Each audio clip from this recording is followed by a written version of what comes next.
오늘 서울신문 1면 혹시 보셨을까요?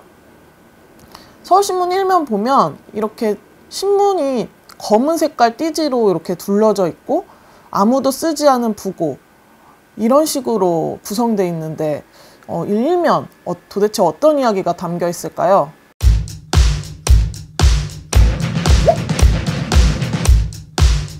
사실 오늘 신문의 1면 키워드는 윤석열 검찰총장이었습니다. 중앙일보 1면 윤석열 현상 외.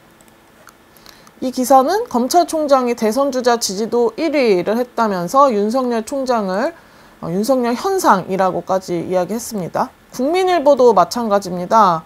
국민일보 보면 때릴수록 커진 윤석열이라고 하면서 이제 여당과 추미애 장관의 갈등이 결국 윤석열 검찰총장의 지지율 1위를 만들었다. 이렇게 썼습니다.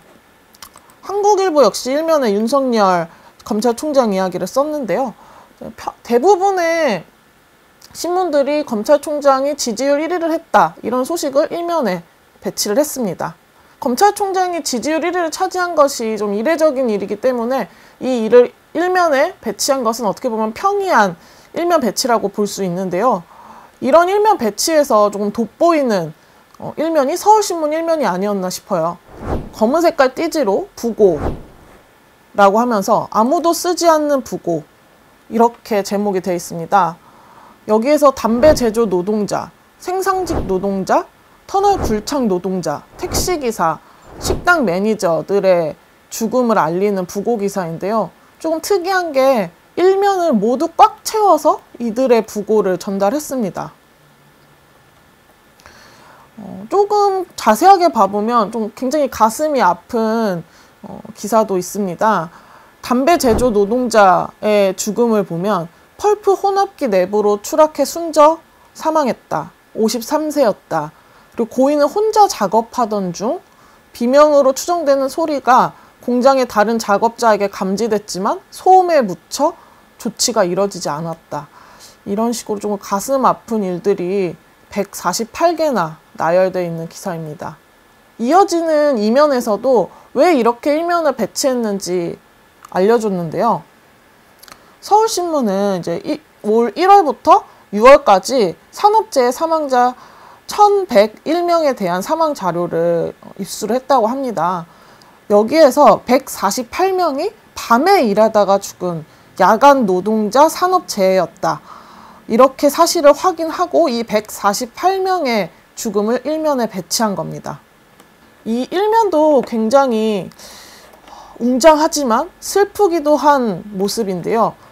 이 1면 외에도 서울신문의 인터넷에서 이 인터랙티브 기사를 보실 수 있습니다. 같은 기사인데 인터넷으로 보면 이렇게 당신이 잠든 사이 달빛 노동 리포트라는 모습으로 같은 기사를 보실 수 있어요. 이렇게 숨진 택배 노동자의 이야기가 가장 먼저 나오고요. 그 이후에는 148명의 부고가 하나하나씩 떠오르는 모습 보실 수 있습니다. 그리고 이렇게 국화꽃을 클릭하면 누가 몇 살에 어떻게 근무를 하다가 왜 죽었다. 이렇게 자세한 상황을 또 볼 수 있습니다. 대부분 바퀴와 레일 사이의 끼임, 이런 좀 듣기만 해도 굉장히 끔찍하고 슬픈 부고 기사가 계속해서 이어져 있는 모습입니다.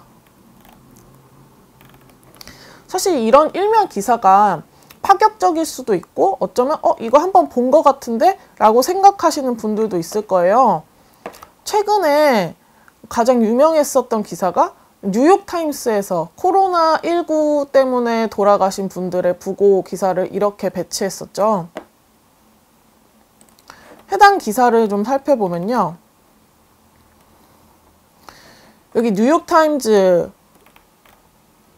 5월 24일 1면 기사도 이런 식으로 비슷하게 배치가 되어 있습니다. 코로나19 때문에 사망하신 분들의 이름과 그분들의 성격 같은 것들을 나열한 기사인데요. 실제로 뉴욕타임스의 인터넷 사이트로 들어가 보면 이제 서울신문과 같이 또 비슷한 인터랙티브를 구축을 했습니다. 지난 5월에 발표했던 인터랙티브인데요. 이렇게 이 화면 한번 같이 보시죠. 같이 보시면 3월부터 코로나 때문에 죽은 사람의 모습을 이렇게 볼 수 있죠. 실리콘밸리에서 일했던 사람이다. 이렇게 내려오면 점점 많아요. 재즈 피아니스트였던 사람이다. 그리고 아버지의 일을 했었던 사람이다. 화면과 같이 10만 명의 이야기를 하나하나 전달한 건데요. 굉장히 놀랍죠.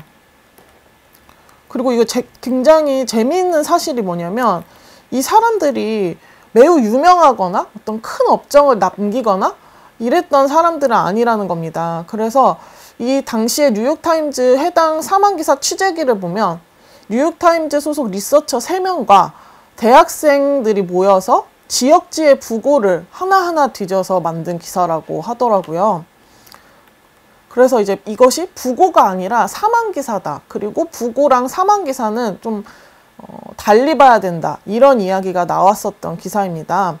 이게 무슨 말이냐면 부고는 유명하고 유력한 인사의 죽음을 널리 알리는 역할이고 사망기사는 좀 의미 있는 삶의 궤적 혹은 다른 사람이 알지 못하는 삶 이런 것을 전달하는 게 사망기사라고 분류를 한다고 하네요.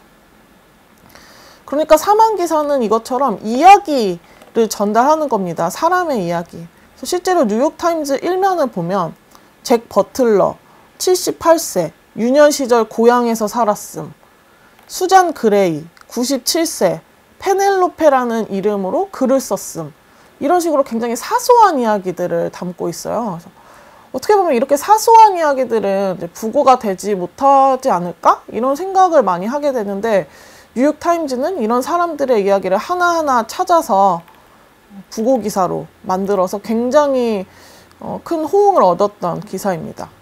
뉴욕타임스 기사 같은 기사가 미국에만 있었던 건 아니죠. 지난해 경향신문에서 꾸렸던 일면 기억나시나요? 2019년 11월 21일 기사인데요. 여기도 역시 산업재해로 인한 사망자들의 부고가 빼곡히 일면을 채워 있습니다. 제목은 오늘도 3명이 퇴근하지 못했다. 굉장히 일면만 봐도 좀 가슴이 아리는 편집이죠. 이 편집도 인터넷으로 보면 매일 김용균이 있었다 특별기획 사이트가 구축돼 있어요. 여기를 내리면 산재 사망 아카이브라고 해서 이렇게 주황색깔, 흰색깔 아이콘들, 사람 아이콘들이 빼곡히 이렇게 내려오는데요. 보시면 이 아이콘을 클릭하면 이 사람이 왜 죽었는지를 볼 수 있어요. 이렇게 사고 유형, 떨어짐, 원청, 우서 인더스 이런 식으로 왜 사고 원인과 장소들이 하나하나 박제가 되어 있습니다. 사실 이렇게 일면을 꾸리는 게 좀 파격적일 수도 있고 파격적이지 않다 이렇게 생각하실 수 있어요. 왜냐면 이렇게 일면을 신문들이 만들어 온 경험이 꽤 있기 때문에 신문을 매일매일 받아보시는 분들이라면 이런 일면 많이 봤는데 이렇게 생각하실 수 있어요. 그래서 그런 좀 일면을 잘 꾸리는 게 경향신문인데요.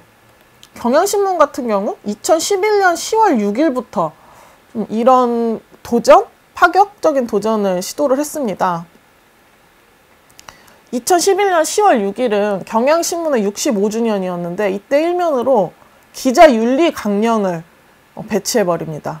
이 기자윤리 강령, 우리는 권력이나 금력 등 언론의 자유를 위협하는 부당한 간섭, 압력, 단호히 배격한다. 이렇게 시작하는 강령인데요. 이거를 일면으로 배치를 하면서 앞으로 경향신문이 잘하겠다. 그런 메시지를 던진 거죠. 2012년 4월 11일에도 19대 국회의원 선거날 이 투표할 때 쓰는 도장, 이 투표 모양 도장을 일면에 쾅 찍어서 굉장히 신선하고 귀엽기도 한 일면을 만들었습니다. 어떤 선거 동료보다 어떤 선거 동료보다 잘 만든 선거 캠페인이라고 보이고요. 이 일면도 기억하시는 분들 많을 것 같은데요.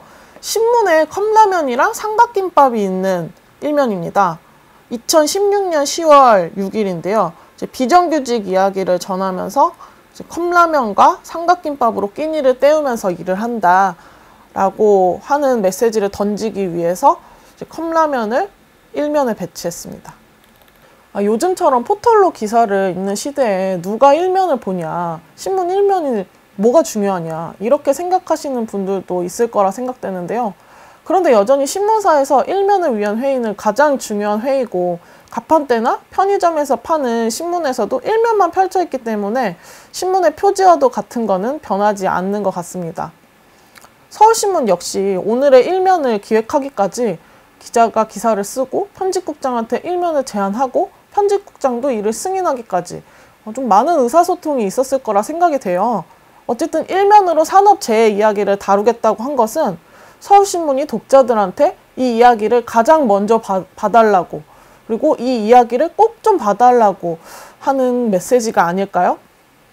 오늘 편의점이나 가판대에서 서울신문 보시면 한번 읽어보시는 게 어떨까 싶습니다.